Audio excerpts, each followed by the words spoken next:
पहला सवाल ईशान त्यागी आपसे ही है। सुना होगा आपने गिरिराज जी का बयान, वो कह रहे हैं कि मस्जिद से राजनीति अगर की जाएगी तो फिर मंदिर से भी राजनीति होगी। अखिलेश जी, पहली बात तो ये है कि हमारा देश संविधान से चलता है, ना मंदिरों से चलता है, ना मस्जिदों से चलता है, ना गुरुद्वारों से चलता है, ना गिरजाघरों से चलता है, ना ही किसी अन्य धार्मिक स्थल से हमारा देश चलता है। तो भारतीय जनता पार्टी, उसके मंत्री, उसके नेता और देश के प्रधानमंत्री जी को यह बात स्पष्ट हो जानी चाहिए कि देश संविधान से चलेगा, किसी भी धार्मिक स्थल से नहीं चलेगा, ना मंदिरों से चलेगा, ना मस्जिदों से चलेगा।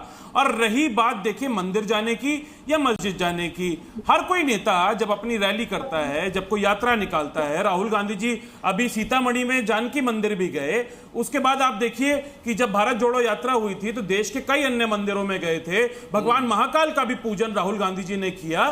तो कोई हर्ष तो है नहीं, कहीं भी जाने में कोई नेता मंदिर भी जा सकता है, कोई मस्जिद भी जा सकता है अपनी आस्था के अनुसार। तो देखिए समावेशिता की राजनीति और समतलता की राजनीति हमेशा कांग्रेस पार्टी ने की है। भारतीय जनता पार्टी की परिपाटी ये रही है, उसको धर्म की राजनीति, धार्मिक उन्माद की राजनीति, धार्मिक अराजकता फैलाने की राजनीति उसको सूट करती है। अच्छा। जब आप विकास नहीं करते, विकास के नाम पे आप ठेंगा देते हैं, जब विकास के नाम पे आप ठीक है, अब मैं आता हूं, उस पर आगे और बातचीत करेंगे। पहले जरा सभी मेहमानों से इस पर एक क्विक रिस्पांस ले लूं। अजय आलोक जी, अखिलेश भाई एक मिनट, छोटे में, जल्दी, छोटे में, बहुत छोटे में, त्यागी जी। मैं बहुत बिल्कुल, जब आप विकास के नाम पे लोगों को पलायन देते हैं बिहार के, जब आप विकास के नाम पे लोगों को बेरोजगारी देते हैं, अरे पलायन वगैरह बोलेंगे तो आप अपने साथी को आप फंसा दीजिएगा, आरजेडी के नेताओं को। के नाम पे बिहार में पलायन क्यों हुआ, कैसे हुआ, उन सब चर्चा में मत जाइए, फिलहाल इसी पर रहिए, मैं उस पर बाद में आऊंगा। ठीक है, डॉक्टर अजय आलोक, आपने सुना, आप भूल जा रहे हैं राहुल गांधी तेजस्वी तो मां जानकी के मंदिर भी गए, तो वो आप भूल जा रहे हैं सहूलियत के मुताबिक मस्जिद को उठा लेते हैं आप लोग।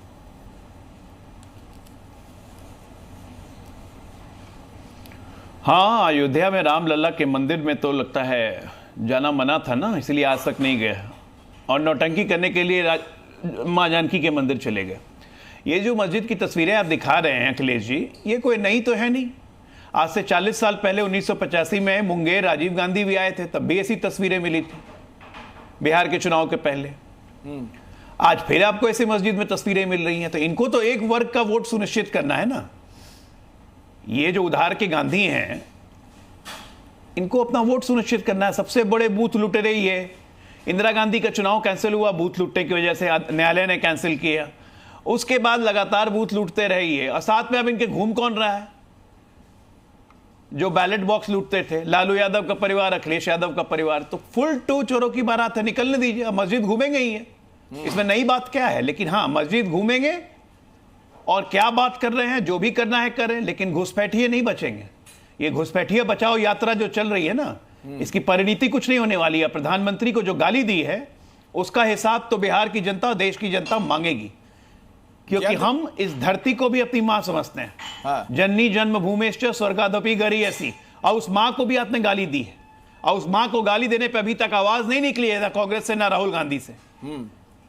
ये टोटल ड्रामेबाजी जो है और मुस्लिम अपीजमेंट जो है ये करते रहे, ये इनका काम है। इसी तरह से देश को और बिहार को बर्बाद किया है इन लोगों ने। जयंत जी, और इस पे डर इन लोग को आपस में ही हो रहा है। हाँ, मैं बता रहा हूं, जयंत जी, राहुल गांधी जो तेजस्वी को मुख्यमंत्री कैंडिडेट नहीं घोषित कर रहे हैं। ठीक है जयंत जिज्ञासु जी, आपने सुना अजय आलोक कह रहे हैं वो ये सब ड्रामेबाजी है, इससे कुछ हासिल नहीं होने वाला है। मुस्लिम तुष्टीकरण करते रहिए, आप लोग पहले भी करते थे, आप करते रहिए आगे भी। नहीं, मैं तो ना अजय आलोक जी की बात मानूंगा ना जदयू के साथी की बात। मैं तो इस देश के गृह मंत्रालय का जो आधिकारिक बयान है, जिसमें कि 2019 में अपनी स्थिति स्पष्ट की कि पूरे भारत में 3 ही अवैध रूप से घुसपैठ के रह रहे हैं, भारत सरकार का आधिकारिक आंकड़ा है।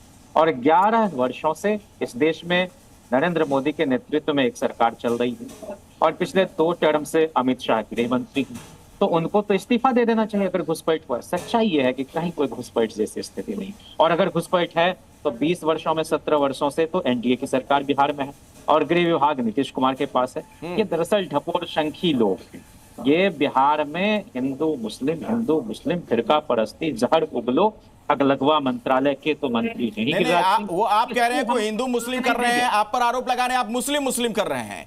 वो खानकाह वाला जो है वो मुंगेर में क्यों गए थे खानकाह में? ना खानकाह हो कि कोई भी जगह हो जहां पर भी शैक्षणिक वातावरण को बढ़ाने की बात जो लोग भी करेंगे, जिस भी पंथ संप्रदाय के लोग हों, हम उनका एहतराम करते हैं। वहाँ वली रहमानी के नाम से रहमानी फाउंडेशन चलता है, कॉम्पिटिटिव एग्जाम की तैयारी वो लोग कराते हैं। हमारा यह कहना है कि न हिंदू न मुसलमान, राष्ट्रीय जनता दल करता है इंसान की बात, और इंसानियत अगर जिंदा रहेगी तो संविधान को भी खरोंच नहीं पहुंचेगा और ठीक है। लोकतंत्र भी सांस लेगा। सुन रहे हैं परिमल कुमार हमारे जी, जितने शैक्षणिक भी संस्था है समर्थक इसलिए हैं, वहां पर इनके नेता जितने गए थे, भी- क्या दिक्कत है जितने भी इसमें? बिहार की प्रबुद्ध जनता क्यों है, हाय उस तौबा देश इस को पर? मुख्यमंत्री बनाने जा रही है। ठीक है, परिमल कुमार जी जेडीयू से हमारे साथ हैं। परिमल जी, देखिए अखिलेश जी, बेसिक स्थिति यह है कि जनता दल यूनाइटेड को सिर्फ लालू प्रसाद एंड फैमिली का उस पार्टी का ऑब्जेक्टिव है कि लालू प्रसाद एंड फैमिली का राजनीतिक और आर्थिक सशक्तिकरण, जितना अधिक से अधिक जो पब्लिक फंड है उसका दुरुपयोग करें जब सत्ता में ये आते हैं, और जब ये सत्ता के बाहर रहते हैं तो समाज में हैट्रेड उत्पन्न करने का प्रयास करते हैं। इनकी रुचि न धर्म में है न किसी जाति में। ये जाति और धर्म का प्रयोग बार बार सिर्फ राजनीतिक हितों को साधने के लिए करते हैं। आपको पता ही है कि इनके बैकग्राउंड क्या रहे हैं। इनके बैकग्राउंड ये रहे हैं कि कांग्रेस के शासन के दौरान भागलपुर दंगे हुए, राजद ने कुछ नहीं किया, जबकि पति पत्नी की सरकार जो आतंक राज था उसने आतंक को इस रूप में बढ़ाया मुस्लिम भाइयों के प्रति कि लालू जी ने सोनपुर मेले में जो भागलपुर के मुख्य अभियुक्त थे, दंगे के मुख्य अभियुक्त थे, उनको महिमा मंडित का करने का काम किया। हमारे यहाँ नीति अलग है। हमारे आदरणीय नेता नीतीश कुमार संपूर्ण बिहार को अपना परिवार मानते हैं, और बिहार वासियों को, जिसमें हिंदू हैं, मुस्लिम हैं, सिख हैं, ईसाई हैं, क्रिश्चियन है, सभी लोग एक परिवार की तरह हैं। और हम लोग तो संविधान में जो वर्णित एवोर्ड ऑब्जेक्टिव जो इंडियन सेकुलरिज्म है उसको स्ट्रिक्टली फॉलो करने वाले लोग हैं। सभी धर्म का विकास, सभी के प्रति सम्मान, सभी के बेसिक रूप से जो बेसिक फिलॉसफी नहीं वो सब ठीक है, सुन तो लीजिए मेरी बात, मेरा सवाल ये नहीं था। जी न्यूज़।